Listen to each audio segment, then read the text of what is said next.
ሰላም እጅጉን የተወደዳችሁና የተከበራችሁ የአሁን ስፖርት አድማጭ ተመልካቾቻችን እንደምን አደራችሁልን? የዕለተ ሮብ ስፖርታዊ መረጃዎችን ከአሁን ስፖርት ይዘን መጥተናል። በትላንትናው ዕለት ተጠባቂ የቻምፒየንስ ሊግ ጨዋታን እንግዲህ እጅግ በጣም በሚገርም ምሽት አርሰናል 3-0 በሆነ ውጤት በኤምሬትስ ሪያል ማድሪድን ማንበርከክ ችሏል። እጅግ በጣም በሚገርም እጅግ በጣም በሚያምር ጨዋታ ነው ትላንትና አርሰናል ሪያል ማድሪድን ማሸነፍ የቻለው። ትላንትና ሪያል ማድሪድ ተብረክርኮ ነው መመልከት የቻለው። እንዲሁም ደግሞ በሙኒክ በተደረገ ጨዋታ ኢንተር ሚላን ከሜዳቸው ውጪ ባደረጉት ጨዋታ ባየር ሙኒክን 2-1 ማሸነፍ ችሏል። የቻምፒየንስ ሊግ ምሽቶች አሁንም ደምቀው እየቀጠሉ ይገኛሉ። የትላንትናዎቹን ጨዋታዎች በሰፊው የምንመለከት ይሆናል። ዛሬም ጨዋታዎች ይደረጋሉ። በተለይም በስፖቲፋይ ካምፕ ኖ ባርሴሎና ቦሩሲያ ዶርትመንድን የሚያስተናግድ ሲሆን እንዲሁ በሌላው ጨዋታ ፒኤስጂ በፓርክ ዴ ፕሪንስ ከአስቶን ቪላ ጋር የሚያደርጉት ሌላኛው ተጠባቂ ጨዋታ ነው። የምሽት ጨዋታዎችንም እንዲሁ በሰፊው የምንመለከት ይሆናል። በክለብ መረጃዎችም የተለያዩ የክለብ መረጃዎችን ይዘን ቀርበናል። ከእናንተ የሚጠበቀው ሰብስክራይብ በማድረግ የቤተሰባችን አባል እንዲሆኑ ነው የምንጋብዛችሁ። ላይክ በማድረግ ደግሞ እንድታበረታቱን እንጠይቃችኋለን። ሀሳብ አስተያየትም ካላችሁ ኮሜንት ቦክስ ላይ ልታጋሩን ትችላላችሁ። በተለይም የትላንትና የምሽትን ጨዋታ እንዴት አያችሁት? አርሰናል በሜዳውና በደጋፊዎቹ ፊት በደጋፊዎቹ እየታገዘ በሙሉ ጦሮቹ እንግዲህ በእነዚህ በታዳጊ እንዲሁም ደግሞ እጅግ በጣም ጥሩ በሆኑ ተጫዋቾቹ ትላንትና 3 አስገራሚ ጎሎችን በማስቆጠር 3-0 ማሸነፍ ችሏል። ትላንትና ማን ኦፍ ዘ ማች የነበረው ዲክላን ራይስ እጅግ በጣም የሚያስገርሙ 2 ቅጣት ምቶችን እንዳስቆጠረም ነው መመልከት እየቻለው። የሚያስገርሙ እጅን በአፍ የሚያስጭኑ ጎሎችን በትላንትናው ዕለት ምሽት መመልከትም ችለናል። በሙኒክ በተደረገም ጨዋታ ላውታሮ ማርቲኔዝ የመጀመሪያው ጎል እጅግ በሚያስደንቅ ሁኔታ ሲያስቆጥር መመልከት ችለናል። እነዚህን በሰፊው የምንመለከት ነው የሚሆነው። እኛ ቀጥታ ወደ ፕሮግራሞቻችን አለፈን። ቅድሚያም በኢትዮጵያ ፕሪሚየር ሊግ መረጃዎች እንጀምር።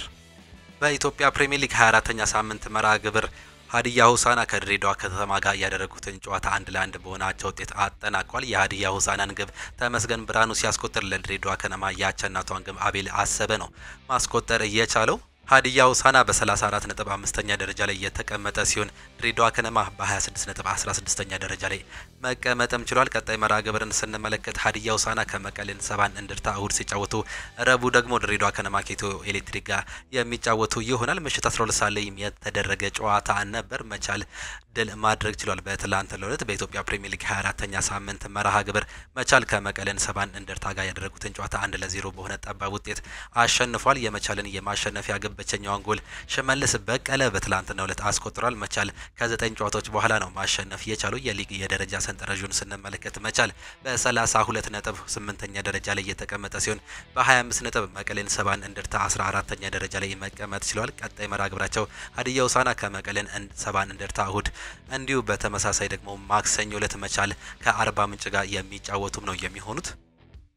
ሌላኛው በደማቁ የአውሮፓ ቻምፒየንስ ሊግ የሩብ ፍጻሜ ጨዋታ ምሽት ላይ በተደረጉ ጨዋታዎች መድፈኞቹ ወሳኝ ድል አሳክቷል። የሰሜን ለንደኑ ክለብ አርሰናል ከሪያል ማድሪድ ጋር ያደረገውን የቻምፒየንስ ሊግ የሩብ ፍጻሜ ጨዋታ 3-0 በሆነ ውጤት ነው ማሸነፍ የቻለው። የመድፈኞቹን የማሸነፊያ ግቦች ዲክላን ራይስ 2 ጎሎችን ሲያስቆጥር ሚኬል ሜሪኖ 3ኛዋን ግብ ማስቆጠርም ችሏል። በጨዋታው ዲክላን ራይስ 2 የቅጣት ምት ግቦችን ሲያስቆጥር ሪያል ማድሪድ በ17 ደቂቃዎች 3 ግቦችን አስተናግዷል። በጨዋታው ኤድዋርዶ ካማቪንጋ በሁለት ቢጫ ካርድ ወይም ደግሞ በቀይ ካርድ ምክንያት ከሜዳ መሰናበት ችሏል በመጨረሻው ደቂቃ ላይ። በሌላ ጨዋታ ኢንተር ሚላን ከባየር ሙኒክ ጋር ያደረጉትን ጨዋታ 2-1 በሆነ ውጤት ማሸነፍ ችሏል። የኢንተር ሚላንን ግብ ላውታሮ ማርቲኔዝ እንዲሁም ደግሞ ፍራቴሲ ሲያስቆጥር ለባየር ሙኒክ ታላቁ ተጫዋች ቶማስ ሙለር ብቸኛውን ጎል ማስቆጠርም ችሏል። የመልስ ጨዋታዎች በሚቀጥለው ሳምንት ረቡዕ የሚካሄዱ ይሆናል። በጣሊያን እንዲሁም ደግሞ በሳንቲያጎ በርናቦ በስፔን የሚደረጉ ጨዋታዎች። እነዚህን ጨዋታዎች እንግዲህ በዝርዝር ለመመልከት ያህል ትላንትና እጅግ በጣም ተጠባቂ የነበረው በተለይም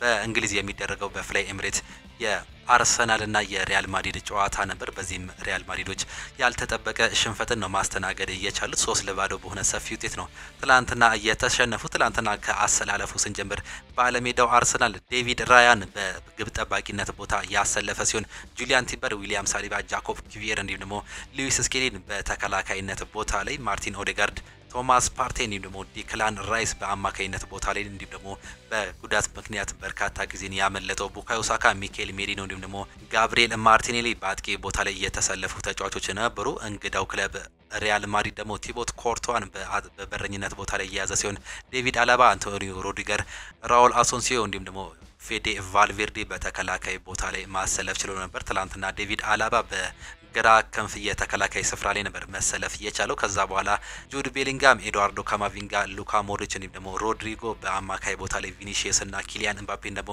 በአጥቂ ቦታ ላይ አሰልፎ መግባት ችሎ ነበር። ይህም በሁለቱም የመጀመሪያው አጋማሽ ላይ ጥሩ ሙከራዎችን ሁለቱም ማድረግ ችሎ ነበር። በተለይም በመጀመሪያው አጋማሽ ላይ ቡካዮ ሳካ ይዟቸው የሚገባቸው ኳሶች እጅግ በጣም አስደናቂ እንዲሁም ደግሞ አስፈሪ ነበሩ። ለሪያል ማድሪዶች ግን ወደ ጎልነት መቀየር አልቻሉም ነበር። በተለይም በተለያዩ ቦታዎች ላይ እንግዲህ ከቀኝ ክንፍ ይዟቸው የሚያልፋቸው እንዲሁም ደግሞ ሴንተር የሚያደርጓቸውን ኳሶች የአርሰናል አጥቂዎች ጎሎች ለማስቆጠር እዛ ቦታ ላይ አይገኙም ነበር። በተለይም ሚኬል ሜሪኖ በዛ ቦታ ላይ በርካታ ጊዜ ሳይገኝ መቅረቱን ተመልክተናል። በዚህም ምንም አይነት ጎል ሳይቆጠር መውጣት ችሏል። በሪያል ማድሪድ በኩል ኪሊያን ኤምባፔ በመጀመሪያው አጋማሽ እጅግ በጣም ድንቅ ነበር። የተለያዩ ሙከራዎችን ሲያደርግ እንዲሁም ደግሞ ከመሀል ድረስ የአማካይ ተጫዋቾችን ለመርዳት ሲመለስም እንዲሁም ደግሞ ብዙ ኳሶችን ፖሰስ ሲያደርግም ተመልክተን ነበር። በዚህም ሪያል ማድሪዶች ከአርሰናል ጋር ባደረጉት ጨዋታ የመጀመሪያው አጋማሽ ላይ ጥሩ መፎካከርን ተመልክተን ነበር።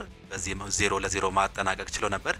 እንግርት እንዲሁም ደግሞ ድራማዊ ክስተትን እየተመለከት ነው በሁለተኛው አጋማሽ ነበር። በሁለተኛው አጋማሽ ገና እንደተመለሱ የተለያዩ ሙከራዎችን አርሰናሎች በሜዳቸውና በደጋፊዎች ፊት መሞከር ጀመሩ። አርሰናሎች ትላንትና እጅግ በጣም የሚለዩት እንደ ቲም ነበር የሚጫወቱት። ከተከላካይ እስከ አጥቂ ሁሉም እጅግ በጣም ድንቅ ነበሩ ማለት ይቻላል። ሲያጠቁም እንደ አጠቃላይ ሲከላከሉም እንደ አጠቃላይ ይከላከሉ ነበር። እነ ቪኒሺየስ፣ ኪሊያን ኤምባፔና ሮድሪጎ ቤሊንጋም የመሳሰሉ ተጫዋቾችን ከጨዋታ ውጪ በሁለተኛው አጋማሽ ማድረግም ችለዋል። ከዛ በኋላ ቡካዮ ሳካ እንግዲህ ዴቪድ አላባ የሰራበትን ጥፋት በመከተል ዲክላን ራይስ እጅግ በጣም የሚያስገርም የመጀመሪያ የቅጣት ምት ጎል ማስቆጠር ቻለ። እቺ ጎል እንግዲህ በርካቶቻችን እንደተመለከት ነው የሮቤርቶ ካርሎስን ቅጣት ምት ጎል ነው ያስታወሰችን። በሚገርም ሁኔታ ነበር ዲክላን ራይስ የመጀመሪያውን ጎል ማስቆጠር የቻለው። በዚህም አርሰናሎች 1-0 መምራት ቻሉ። እንዲሁ በድጋሚ ዲክላን ራይስ በ70ኛው ደቂቃ ላይ ሌላኛውን ቅጣት ምት ማስቆጠር ቻለ። ይህንንም እንግዲህ ያስከኘው ቡካዮ ሳካ ነበር። በዚህ ላይም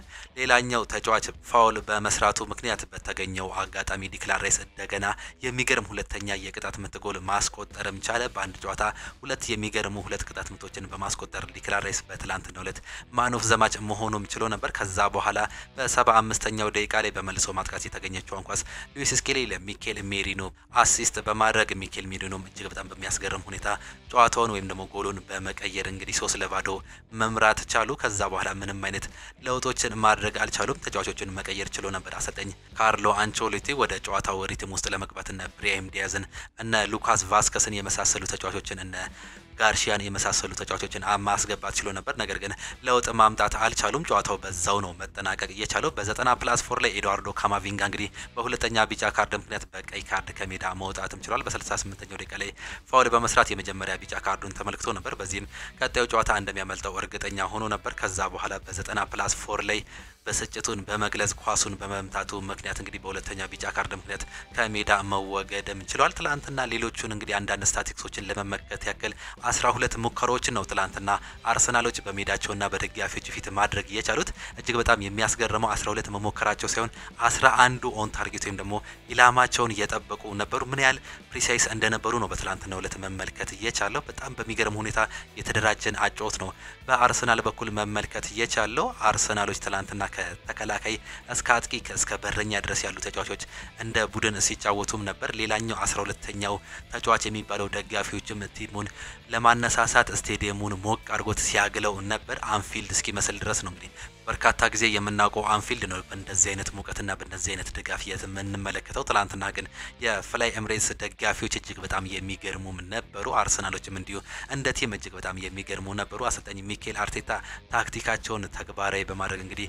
ከካርሎ አንቸሎቲ በላይ ሆኖ ትላንትና ማምሸትም ችለው ነበር። የመጀመሪያ አጋማሽ ምንም እንኳን ሁለቱም የተመጣጠነ ጨዋታን ቢያደርጉም በሙከራ በኩል በእርግጥ የተሻሉ ነበሩ አርሰናሎች። ነገር ግን ምንም አይነት ጎል መመልከት አልቻለም። በሁለተኛው አጋማሽ ግን የተለየ አርሰናልን ነው መመልከት እየቻለው። በዚህ ዓመት ምናልባትም በቻምፒየንስ ሊጉ ያየነው የሚገርም ቲም መሆኑን ነው በትላንትናው እያስመለከተን። አርሰናሎች እንዲህ ድንቅ እየሆኑ እንጂ በተቃራኒው ደግሞ ሪያል ማድሪዶች ተንኮታክቶ ነው ማምሸት እየቻሉት። በርካታ ሙከራዎችን ማድረግም አልቻሉም። እንደ ቲም ለመጫወትም ሲሞክሩ አልተመለከትንም ነበር። በተለይም በአጥቂ ቦታ ላይ የተሰለፉት ቪኒሺየስ ጁኒየር እና ሮድሪጎ ምንም ሲፈጥሩ አልተመለከትንም። በመጀመሪያው አጋማሽ ምንም እንኳን ጎል ባያስቆጥርም ኪሊያን ኤምባፔ በትንሹም ቢሆን የተሻለ ተጫዋች ነበር። ነበር። ነገር ግን እንደ ቲም ሊጫወቱ አልቻሉም። የሚያገኟቸውን ኳሶች በመልሶ ማጥቃት ለመጠቀምም ሲሞክሩ አልተመለከትንም። የሚያገኟቸውን ኳሶች ለነ ቪኒሲየስ ጁኒየር ቢላክም እንግዲህ ትክክለኛ ቦታው ላይ ሲገኙ አልተመለከትንም። ይህም ለሪያል ማድሪዶች መጥፎ ምሽት እንደነበር ነው መመልከት እየቻለው። ትላንትና አርሰናሎች የራሳቸውን እድል በማስመዝገብ እንግዲህ ለንደን ላይ አርሰናሎችን የመጀመሪያ ታሪክ ማስራትም ችሏል። ከዚህ በፊት ሪያል ማድሪዶች ወደ ለንደን መጥተው እስካሁን ድረስ ተሸንፈው አያውቁም። ሁሉንም ጨዋታዎች 4 ያክል ጨዋታዎች አድርገው ሁሉንም ማሸነፍ ችሎ ነበር። ትላንትና ግን ይህንን ታሪክ ነው መቀልበስ የቻለው። አርሰናልን ደግሞ ሚኬል አርቴታ በበርናቦ የሚካሄደውን የምንመለከት ይሆናል። በሚቀጥለው ሳምንት ረቡዕ ዕለት በዚህ ጨዋታ ላይ የተካሄደው በዛ ጨዋታ ላይ ይገለበጡ ይሆን ወይስ አርሰናሎች ዳግም በርካታ ጎሎችን በማስቆጠር በሰፊ የጎል ልዩነት ወደ ግማሽ ፍጻሜው የሚያልፉ ይሆናል የምንመለከተው ነው የሚሆነው። ነገር ግን ትላንትና አርሰናል እንደ ቲም እጅግ በጣም የሚገርምን ቲም መመልከትም ችለናል። ይህንንም ልንክድ አንችልም።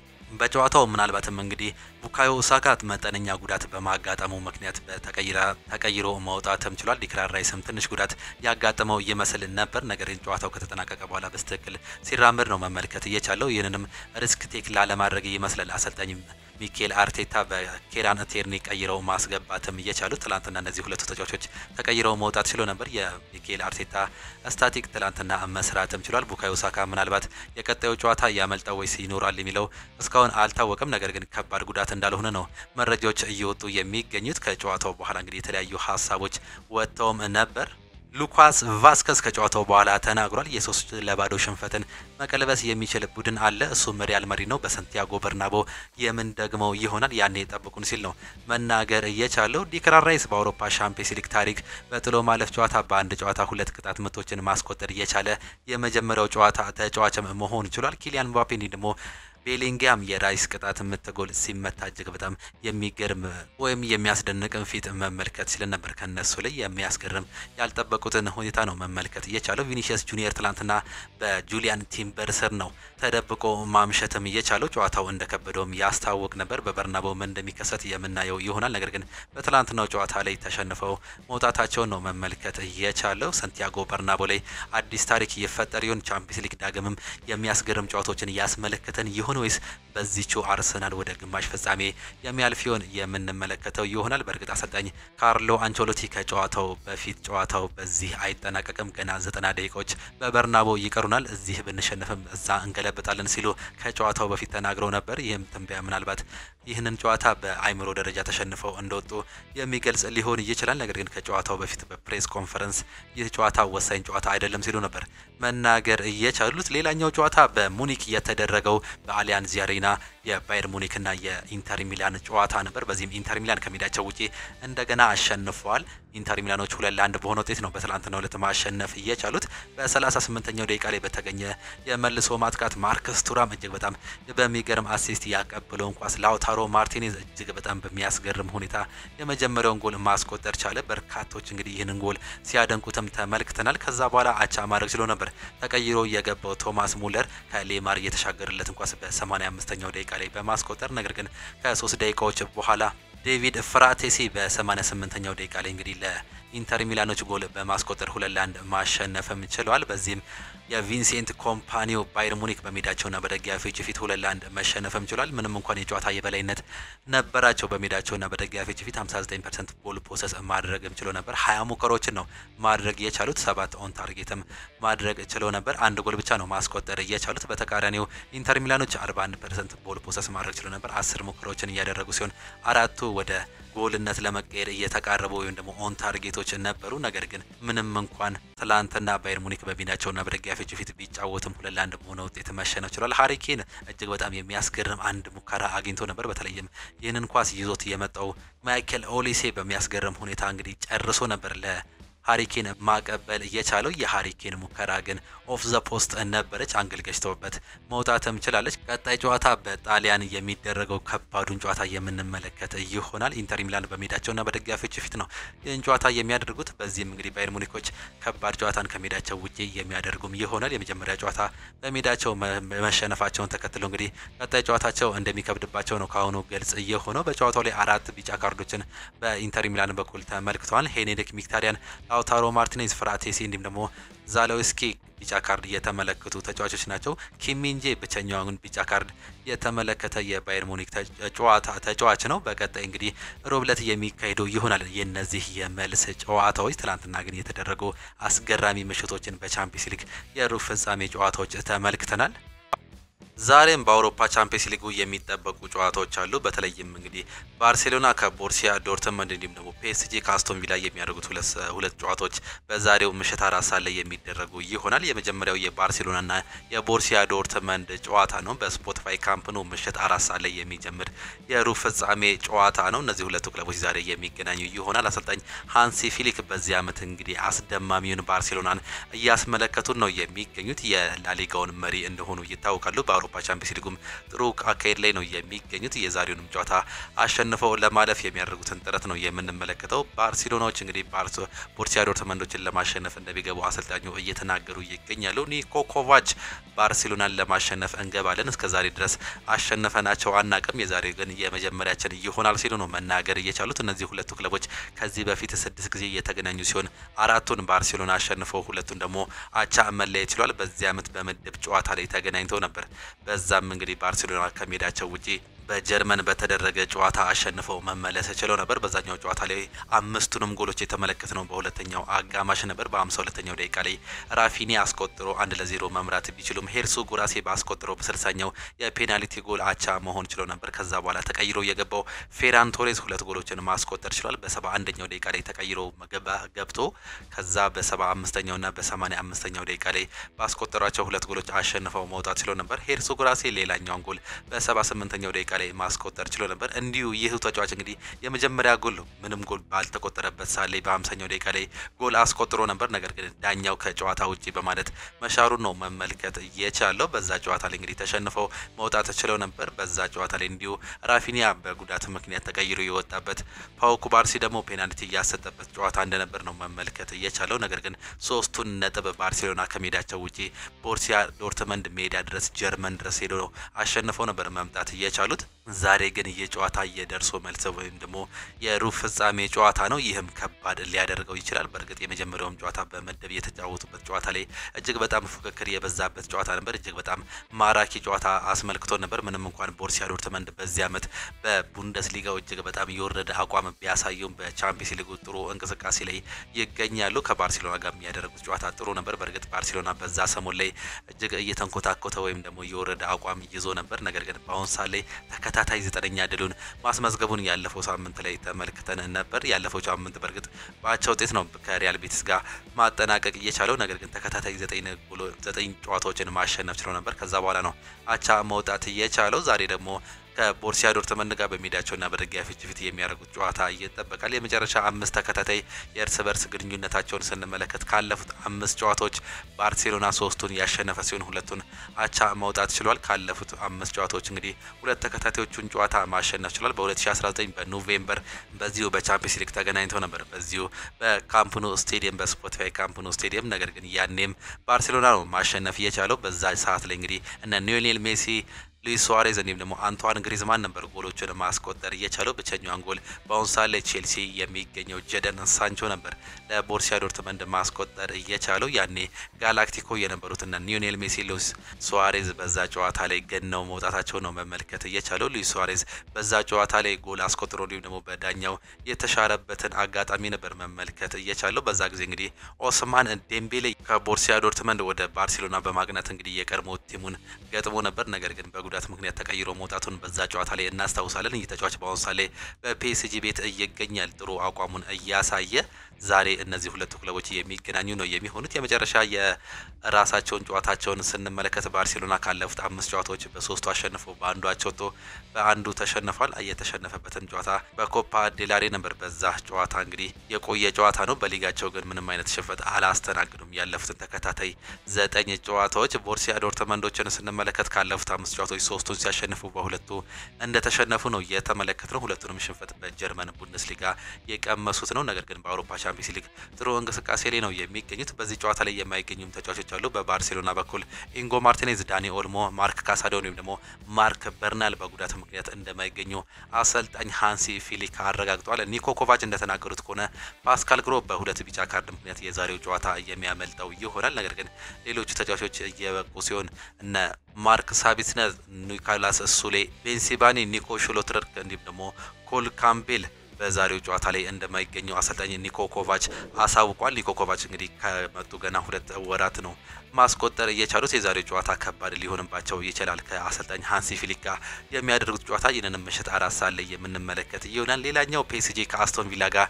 የሚያደርጉት ጨዋታ ነው። ፒኤስጂ እንግዲህ አስገራሚ ምሽትን በማሳለፍ ሊቨርፑልን ጥለው ነበር መምጣት እየቻሉት እጅግ በጣም በሚያስገርመው አንፊልድ ጨዋታ አሸንፈው መምጣታቸውን ተመልክተን ነበር። በሜዳቸውና በደጋፊዎች ፊት ባደረጉት በዚሁ በፓርክ ዴ ፕሪንስ ከሊቨርፑል ጋር እንግዲህ ጥሩ እንቅስቃሴን ያደርገው ነገር ግን 1-0 ተሸንፈው ነበር ወደ አንፊልድ ማቅናት እየቻሉት። ነገር ግን አንፊልድ ድረስ ሄደው እጅግ በጣም ሞቃታማ እጅግ በጣም በደጋፊዎች በሚሞቀው በዛ ስቴዲየም እንግዲህ እየተሰለሰሉ አሸንፈው መምጣታቸውን ተመልክተን ነበር በፔናልቲ። ከዛ በኋላ ዛሬ ደግሞ በአስቶን ቪላ ጋር በሜዳቸውና በደጋፊዎች ፊት በፓርክ ዴ ፕሪንስ የሚጫወቱም ይሆናል። የዚህን ዓመት የቻምፒየንስ ሊግ ዋንጫን ለማንሳት እንሮጣለን ሲሉ ነው አሰልጣኝ ሉዊስ ኤንሪኬ መናገር እየቻሉት። በሁለት እንግዲህ የሊጉን አሸናፊነትን ማረጋገጥ ችለዋል። ገና በርካታ ጨዋታዎች እየቀራቸው እንግዲህ የዚህን ዓመት ዋንጫ እንደሚያነሱ እርግጠኛ መሆን ችለዋል። ካለፉት 14 ተከታታይ ዓመታት እንግዲህ 11 የሊግ ዋንጫዎችን ማንሳት ችለው ነበር። ነገር ግን የቻምፒየንስ ሊግ ዋንጫን በአሁኑ ሰዓት ላይ ማንሳት አልቻሉም። ይህም እንግዲህ በቻምፒየንስ ሊግ ይህንን አዲስ ታሪክ ለመስራት እንደሚቋትኑ ነው አሰልጣኝ ሉዊስ ኤንሪኬ መናገር የቻሉት። በተለይም እነ ኪሊያን ምባፔ፣ ሊዮኔል አንድሬስ ሜሲና ኔይማር ጁኒየርን እየለቀቀው ፒኤስጂ በአሁኑ ሰዓት ላይ እንደ ቲም የሚጫወት ቲም መስራታቸውን ነው መመልከት እየቻለው። ኢጎ የበዛባቸው ወይም ደግሞ ትላልቅ ተጫዋቾችን ከዚህ በፊት በማምጣት እንግዲህ ቲሙን ለመስራት ሞክረው ነበር። በርካቶቻችን እንደምናስታውሰው እነ ኪሊያን ምባፔ በ190 ሚሊዮን ዩሮ ነበር መገዛት እየቻሉት።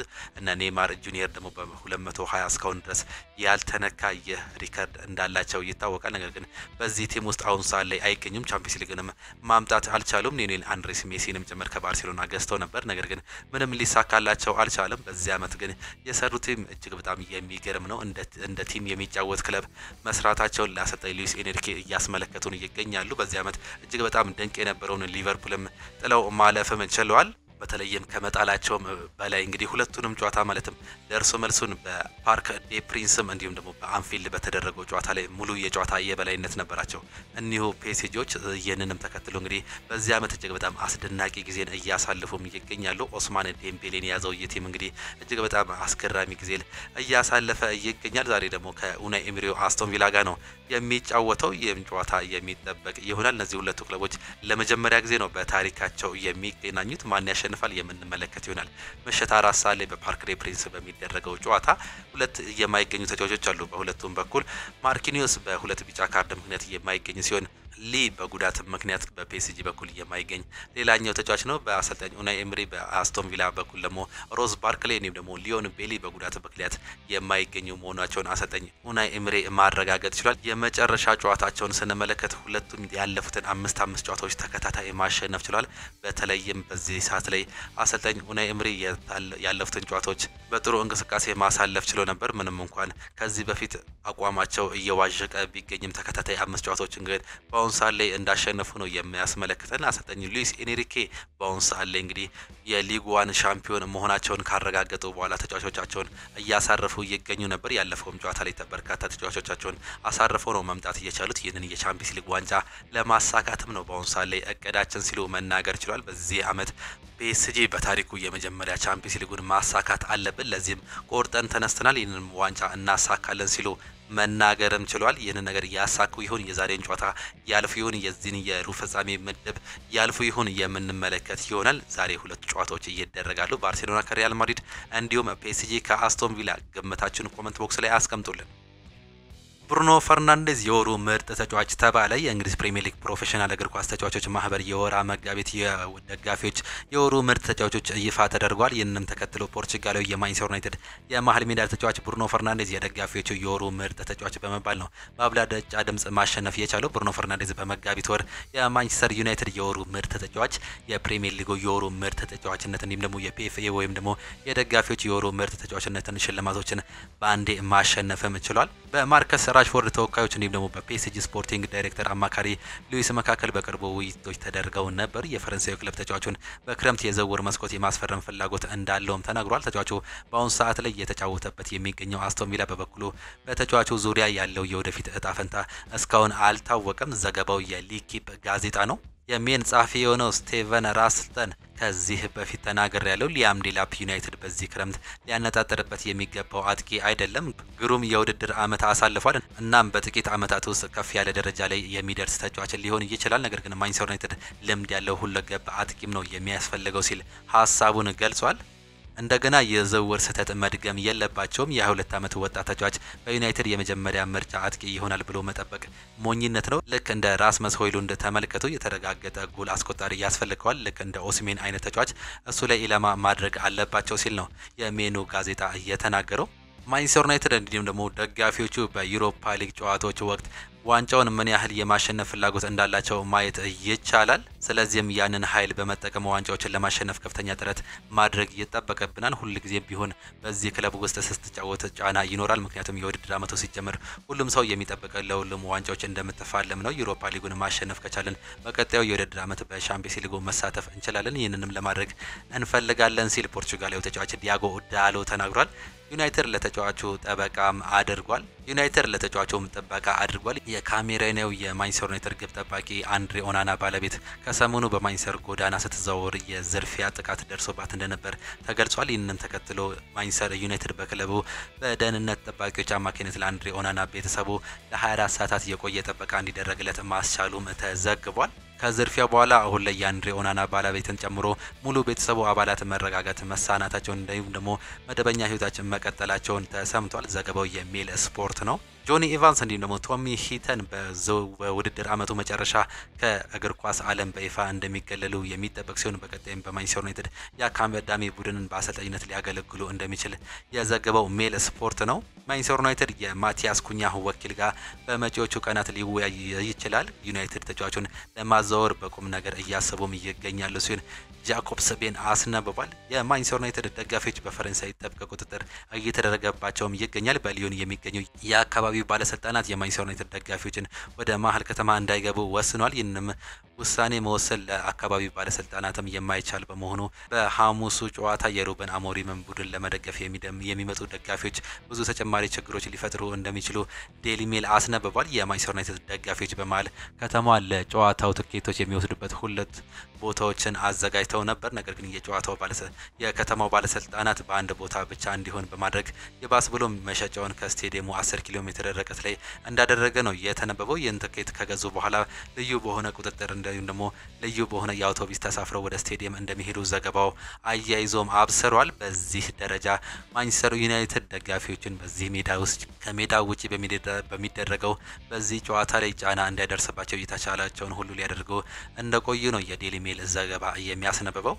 ጄሚ ካራገር ይናገራል። የተመለከትኳቸው ባላቸው ጨዋታዎች ኒውካስል በበላይነት የሚያሸንፍባቸው ጨዋታዎች ብዙ ስለመሆኑ እንዲሁም ደግሞ ኖቲንጋም ፎረስት ቶፕ 4 ይገባሉ ብዬ አስባለሁ። ቼልሲ በጣም አስቸጋሪ ጨዋታዎች ስላላቸው እንደሚያመልጧቸው አስባለሁ። ኒውካስል እንዲሁም ደግሞ ማንቸስተር ሲቲም ወደ ቶፕ 4 እንደሚመለሱ አስባለሁ። እነዚያ የመጨረሻዎቹ አራት ጨዋታዎች በማንቸስተር ሲቲ ቤት የውድድር ዘመን ያጋጠሙትን ችግሮች ሁሉ እንዳሉ ሆኖ አራቱንም ጨዋታዎች ያሸንፋሉ ብለህ ትጠብቃለህ። አስቶን ቪላ የሻምፒየንስ ሊግ ተሳትፎ እንደሚያመልጠው አስባለሁ ሲል በቶፕ 4 ላይ ሀሳቡን ሰጥቷል።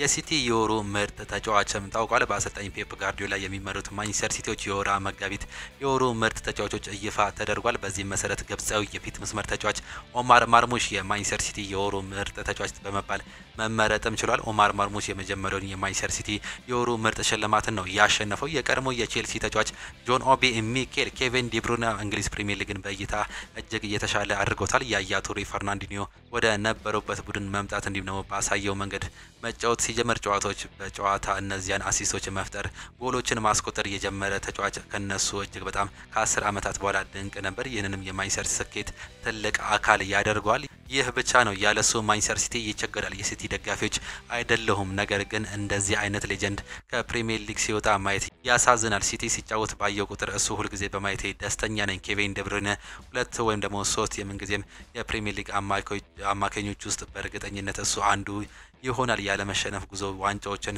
ይህ የሚደገም አይመስለኝም። ዋናዎችን በህይወታቸው ውስጥ ያለውን ሳይሆን በሊጉ ያካሄዱትን ነገር መመልከትም የሚገባቸው ይመስለኛል። ይህም ተጫዋች ራሱን ለማሳየት በርካታ ጊዜ ጥሯል። በ10 ዓመት ውስጥም ያሳካውን ያክል በዚህ ግዛት ያሳካ የመሃል ተጫዋች የለም። ይህም ጥራት ያለው ተጫዋች ያደርጓል። ኬቪን ደብሩይነ መካተት በጣም ከባድ ላይሆን ይችላል። በ3 ተጫዋቾች ውስጥ ምረጥ ብትሉኝ አንዱ ላደርገው እችላለሁ ሲል ነው ጆን ኦቢ ሚኬል የተናገረው። ባርሴሎና በዚህ ክረምት ስምምነት ለመፈረም ፈቃደኛ ከሆነ ማንቸስተር ሲቲ በላሚን ያማል ላይ 275 ሚሊዮን ዩሮ ለማውጣት ዝግጁ ይሆናሉ ሲል ፊጂያስ በትላንትናው ዕለት ከስፔን አስነብቧል። ቨርጂል ቫን ዳይክ ከፉላሙ ጨዋታ በኋላ ስለ ኮንትራቱ ሲጠየቅ ቨርጂል ቫን ዳይክ ነገሩ በጥሩ ሁኔታ እየተካሄዱ ነው ሲል ተናግሯል። ጠያቂ ስለዚህ ቀጣይ የዝውውር አመት እዚሁ ነህ ማለት ነው ብሎ ተብሎ ተጠይቆ ነበር። ቨርጂል ቫን ዳይክም ሲመልስ እንደሚሆን ተስፋ አድርጋለሁ፣ ነገር ግን ምን እንደሚፈጠር አብረን ማየት አለብን። እስካሁን ድረስ የተለወጠ ነገር የለም፣ ነገር ግን እድገቶች ያሳያሉ ሲል ነው የመለሰው። ስለዚህ ምኑ ሁሉ ነገሩ የሚካሄደው በሚገኘው ሁኔታ ላይ ደስተኛ ነው ወይ ተብሎ ተጠይቆ ነበር። ሳቅ ባለ መልስ እንግዲህ አዎ ደስተኛ ነኝ፣ በዚህ የመቆየት እድል ነው ያለኝ፣ ይህንን የማድረግ ፍላጎትም አለኝ ሲል ሀሳቡንም ሰጥቷል።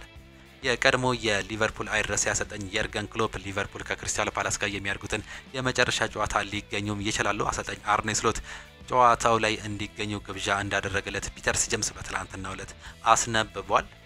የተወደዳችሁና የተከበራችሁ የአሁኑ ስፖርት አድማጭ ተመልካቾቻችን ለዛሬ የነበርን ስፖርታዊ መረጃዎቻችን ይህንን ይመስሉ ነበር። ፕሮግራሞቻችን እንዴት አያችኋቸው?